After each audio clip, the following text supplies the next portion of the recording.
Hi, I'm Aisha. You are watching Educational Hub.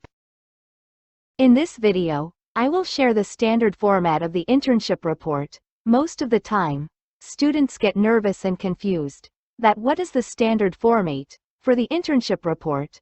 So, let's have a look. First of all, check the font size, spacing specifications.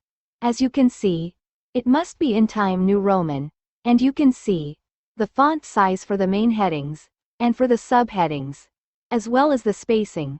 That is 1.5 line spacing. Alright. That is standard format. Scroll down, and you can see that what are the contents of the report. It contain a title page, then followed by page of the supervisory committee, table of content, acknowledgement, internship certificate, executive summary, references, and appendices. Scroll down, you can see what should be included section. And what should be the part of your executive summary. Okay, have a look of important chapters. Chapter 1 is the introduction of the report.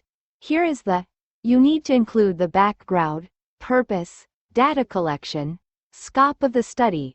Next is the overview of the organization. That what is the major activities, departments, or products, and what is the hierarchy of the particular organization where you did your internship. The chapter 3 is what I have learned. This is an important part of your report. Duration of internship, department assigned, list of activities, and how have you performed. Conclude by compiling your overall experience. Chapter 4 is about the analysis, that is, the financial analysis, index, common size, trends, SWOT analysis.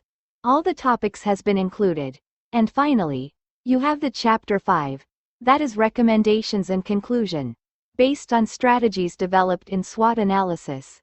Should not be vague, abstract, idealistic, should be specific, concrete, practical.